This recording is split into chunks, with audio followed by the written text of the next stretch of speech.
Olá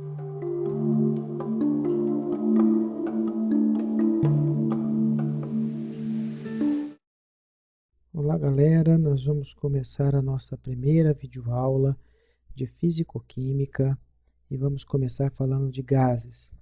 Lembrando que esse complemento esse material complementar é do livro do Brown, Química, Ciência Central.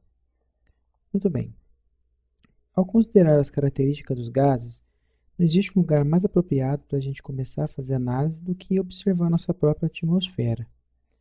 O ar é uma mistura complexa de muitas substâncias simples, algumas atômicas por natureza, ou consistindo de moléculas pequenas. Contudo, compõe-se basicamente de 78% de nitrogênio e 21% de oxigênio. Além desses dois, alguns outros elementos, como hidrogênio, flúor, cloro, existem como gases em condições padrões de temperatura e pressão. Outros, por exemplo, gases nobres, hélio, neônio, argônio, também, esses ainda monoatômicos. Muitos compostos moleculares também são gases. A tabela seguinte relaciona alguns gases e algumas características. E você observa que todos os gases mostrados são basicamente de elementos não metálicos. Além disso, todos têm fórmulas moleculares simples e, portanto, massas bem baixas. E algumas características desses gases, como por exemplo o HCN, que é o ácido cianídrico, um gás extremamente tóxico, em contraste o metano, que é um gás utilizado como combustível, sem cor, sem cheiro, ou o SO2, que é o dióxido de enxofre, um dos subprodutos da combustão da gasolina. Substâncias que são líquidas ou sólidas sob condições padrões também pode geralmente existir no estado gasoso, ocasião em que nos referimos a ela como vapores. A água, por exemplo, pode existir como água líquida, gelo sólido ou vapor de água. Sob condições corretas, uma substância pode coexistir nos três estados da matéria, ou também chamado de fases, ao mesmo tempo. Uma garrafa térmica contendo uma mistura de gelo e água a 0 graus Celsius, por exemplo, apresenta vapor de água na fase gasosa, além das fases líquidas e sólidas.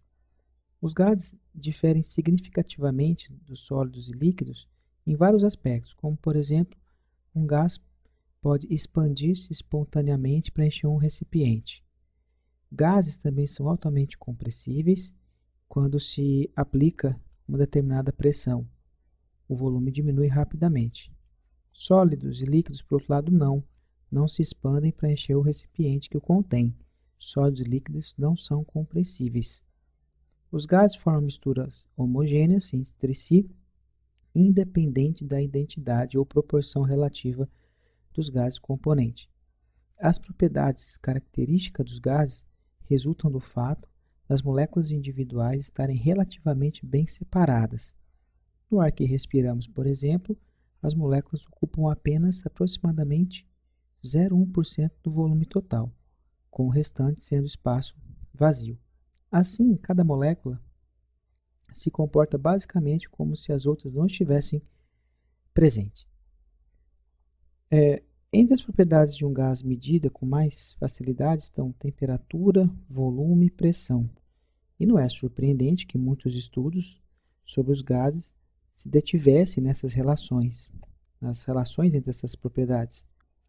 Em termos gerais, a pressão transmite a ideia de força, que é o empurrão que tende a mover algo em determinada direção. Como pode ser observado na equação, a pressão P é, na realidade, a força F que age em uma certa área A. Os gases exercem pressão em uma superfície a qual estão em contato. O gás de um balão inflável, por exemplo, exerce pressão na superfície do balão. Qualquer objeto, inclusive moléculas gasosas, todos sofrem forças atrativas que os empurram em direção ao centro da Terra. Quando um objeto cai, por exemplo, a força atrativa gravitacional faz com que ela seja empurrada com rapidez em direção à Terra, aumentando a velocidade à medida que a sua energia potencial é convertida em energia cinética. Os átomos e as moléculas na atmosfera também sofrem aceleração gravitacional. Entretanto, como as partículas gasosas têm massa reduzida, as respectivas energias térmicas de movimento superam forças gravitacionais, de forma que a atmosfera não se acumula em uma camada fina na superfície da Terra.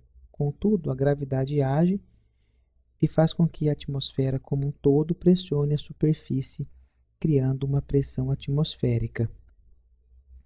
A ilustração a seguir mostra a forma com que a atmosfera da Terra exerce pressão na superfície do planeta. A massa de uma coluna de atmosfera com exatamente 1 metro quadrado de seção transversal e estendendo-se até o topo da atmosfera exerce a força de 1,01 vezes 10 a quinta Pascal. Muito bem. A unidade de pressão no SI é Newton por metro quadrado. Eles deram o nome também de Pascal, em homenagem a Blaise Pascal, um matemático e cientista francês. Sendo assim, 1 Pascal é igual a 1 Newton por metro quadrado. Outra unidade relacionada, algumas vezes utilizada para expressar pressão, é o bar, que é igual a 10 a quinta Pascal. A pressão atmosférica no nível do mar é aproximadamente 100 kPa, ou 1 bar. A pressão atmosférica real em qualquer local depende das condições de tempo e de altitude. No início do século XVII, acreditava-se que a atmosfera não tinha peso. Evangelista Torricelli, que foi um discípulo de Galileu, inventou o barômetro, como ilustrado na figura, e mostrou que a atmosfera tinha peso. Consistia de um tubo de vidro com mais de 760 milímetros de comprimento, fechado em uma ponta e completamente cheio de mercúrio, e invertido dentro de um outro recipiente que continha mais mercúrio. Parte do mercúrio escorria quando o tubo era invertido, mas uma coluna de mercúrio permanecia no tubo. Torricelli argumentou que a superfície de mercúrio no recipiente sofre a força total, ou peso, da atmosfera terrestre. Como não existe ar acima do mercúrio no tubo, este é empurrado para cima no tubo até que a pressão da base, relativa à massa da coluna, equilibre com a pressão atmosférica. Portanto, a altura da coluna de mercúrio é uma medida de pressão atmosférica. Logo, ela variará à medida que a pressão também varia. A pressão atmosférica padrão corresponde à pressão típica no nível do mar, é suficiente para suportar uma coluna de 760 milímetros de altura. Em unidades do SI, essa pressão é igual a 1,01325 vezes 10 a quinta Pascal. A pressão atmosférica padrão define algumas unidades comuns, que não são do SI, usada para expressar pressão dos gases, como por exemplo o ATM, que é a atmosfera, e o milímetro de Hg, que é o milímetro de mercúrio. Essa última também é denominada de Thor, em homenagem a Torricelli. Em laboratório, usa-se algumas vezes um dispositivo chamado manômetro, mostrado na figura. O manômetro opera baseado em um princípio similar ao do barômetro.